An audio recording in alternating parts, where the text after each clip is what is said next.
মোহাম্মদ আলী আসগর, মাননীয় সংসদ সদস্য, পাবনা ৩। আসসালামু আলাইকুম ওয়া রাহমাতুল্লাহি ওয়া বারাকাতুহু। মাননীয় স্পিকার, আপনাকে ধন্যবাদ। সাথে সাথে মহান রব্বুল আলামিনের দরবারে শুকরিয়া আদায় করছি যে মহান আল্লাহ রব্বুল আলামিন আমাকে এই মহান সংসদে আসার তৌফিক দিয়েছেন। সাথে সাথে আমার পাবনা ৩ আসনের চাটমোহর, ভাঙ্গুড়া, ফরিদপুর। মাননীয় সদস্য, আপনার সময় ৫ মিনিট। মাননীয় স্পিকার, আমাকে একটু সময় বৃদ্ধি করে দিবেন। মাননীয় স্পিকার, ধন্যবাদ আপনাকে। তো আমার নির্বাচনী এলাকা পাবনা ৩, চাটমোহর, ভাঙ্গুড়া এবং ফরিদপুর ৩টে উপজেলা মিলে এই আসনটি বরাবরই অবহেলিত। মাননীয় স্পিকার, এই মহান সংসদে আমি জ্ঞাতার্থে বলতে চাই যে ৫৪ বছরে বাংলাদেশ জাতীয়তাবাদী দলের দুইবার, অর্থাৎ ২ সেশনে ২জন মাননীয় সংসদ সদস্য নির্বাচিত হয়েছিলেন। এছাড়া এই ৪৪ বছরে বাংলাদেশে সব ফ্যাসিস্ট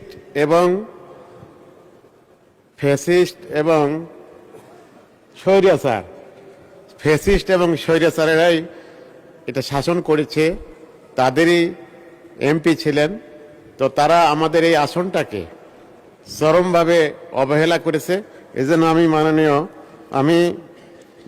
মাননীয় স্পিকার, আপনার দৃষ্টি আকর্ষণ করছি কিছু বিষয় নিয়ে। যোগাযোগ ব্যবস্থা একেবারেই ভঙ্গুর। মাননীয় স্পিকার, এখানে আমাদের বৃহত্তম উপজেলা হচ্ছে চাটমোহর উপজেলা। এই চাটমোহর উপজেলার জারজিত মোড় থেকে হান্ডিয়াল ভায়া মান্নাননগর পর্যন্ত এই রাস্তা, ভাঙ্গুড়া টু নওগাঁ রাস্তা, পঙ্গুলি ইউনিয়ন ওয়াবদাবাদ থেকে ভায়া দত্তপঙ্গুলি কেনাই জিপিএস পর্যন্ত রাস্তা, মির্জাপুর খেয়াঘাট পয়েন্টে সেতু নির্মাণ, আরকান্দি খেয়াঘাট পয়েন্টে সেতু নির্মাণ, চরভাঙ্গুড়া খেয়াঘাট পয়েন্টে সেতু নির্মাণ, বেতুয়ান খেয়াঘাট পয়েন্টে সেতু নির্মাণ, শরৎনগর ভাঙ্গুড়া বাজার বেইলি ব্রিজ পয়েন্টে সেতু নির্মাণ। এটা আশু প্রয়োজন। মাননীয় স্পিকার, এখানে একটি ইতিহাস জড়িত রয়েছে। এই পাবনা ৩ আসনে আমার জানা মতে এই ৫৪ বছরে কোনো সরকার প্রধান এবং কোনো রাষ্ট্রপ্রধান এই পাবনা ৩ আসনে তাদের কোনো পদচারণা হয়নি। একমাত্র দেশনেত্রী বেগম খালেদা জিয়া ২০০২ সালে বৃহত্তম উপজেলা চাটমোহর উপজেলার ঐতিহাসিক বালুচার ফিল্ডে বিশাল জনসভায় আমি যে কয়েকটি রাস্তা এবং ব্রিজের কথা বললাম, তিনি ঘোষণা দিয়ে এসেছিলেন এবং তিনি উদ্বোধন করে দিয়ে এসেছিলেন। মাননীয় স্পিকার, আমরা সবাই দুঃখিত যে এখন পর্যন্ত এই রাস্তা এবং ব্রিজগুলো হয়নি। মাননীয় স্পিকার, দুজন মহান ব্যক্তির কথা যখন সংসদে আসে তখন সংসদ একমত হয়ে যায়। তন্মধ্যে স্বাধীনতার ঘোষক শহীদ প্রেসিডেন্ট জিয়াউর রহমান এবং তার স্ত্রী ৩ বারের নির্বাচিত প্রধানমন্ত্রী দেশনেত্রী বেগম খালেদা জিয়া, এই দুইজনের কথা যখন এই মহান সংসদে আসে তখন সংসদে কে বিরোধী দল কে সরকারি দল সব ভুলে গিয়ে আমরা সবাই ঐক্যমত পোষণ করি। মাননীয় স্পিকার, সেই আমাদের দেশনেত্রী বেগম খালেদা জিয়ার স্মৃতি বিজড়িত এই প্রকল্পগুলো আশু বাস্তবায়ন প্রয়োজন। মাননীয় স্পিকার, এরপরে শিক্ষা, আমার পাবনা ৩ আসনের এই শিক্ষা ব্যবস্থা, বিশেষ করে এই শিক্ষা প্রতিষ্ঠানগুলোর বহুতল ভবন নির্মাণ করা বিশেষ প্রয়োজন। বহুতল ভবন নেই, উর্দুমুখী সম্প্রসারণ করা দরকার।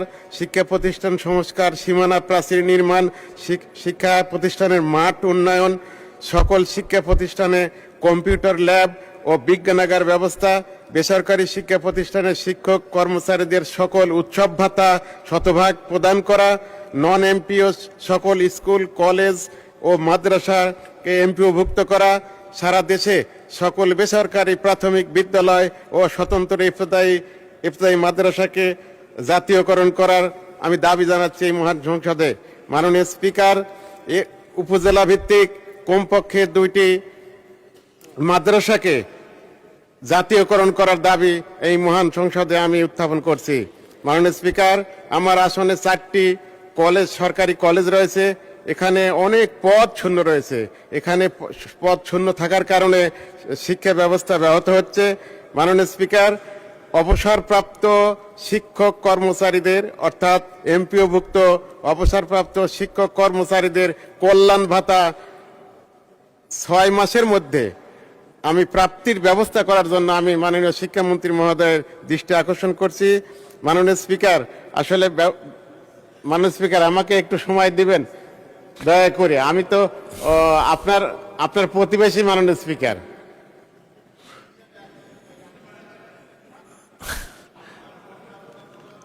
মাননীয় সদস্য 2 মিনিটে শেষ করেন, 2 মিনিট দেওয়া হলো। ধন্যবাদ মাননীয় স্পিকার। এরপরে স্বাস্থ্যের ব্যাপারে আর কি বলবো মাননীয় স্পিকার। আমার 3টি উপজেলায় 3টি 50 শয্যার হাসপাতাল রয়েছে। এখানে নার্স নেই, ডাক্তারের অপ্রতুলতা রয়েছে এবং বিশেষ করে চতুর্থ শ্রেণীর যে কর্মচারী অর্থাৎ পরিচ্ছন্ন কর্মী, তারপরে নিরাপত্তা কর্মী সহ সকল পদ শূন্য রয়েছে। এই পদগুলো জরুরি পূরণ করা প্রয়োজন বলে আমি মনে করছি মাননীয় স্পিকার। এই 3টি উপজেলার 50 শয্যা হাসপাতালকে 100 শয্যা হাসপাতালে রূপান্তরিত করার আমি জোর দাবি জানাচ্ছি মাননীয় স্পিকার। মাননীয় স্পিকার, আমার এই আসনটি কৃষি নির্ভর এলাকা। কৃষি খাতে ভর্তুকি দেওয়া অতীব জরুরি। বিনামূল্যে সার, বীজ, কীটনাশক স্বল্প মূল্যে প্রদানের ব্যবস্থা করা এবং আমার এই এলাকাটি ঐতিহাসিক চলন বিল বিধৌত অঞ্চল। এই অঞ্চলের 80% ফসলি জমি বিলের মধ্যে রয়েছে মাননীয় স্পিকার।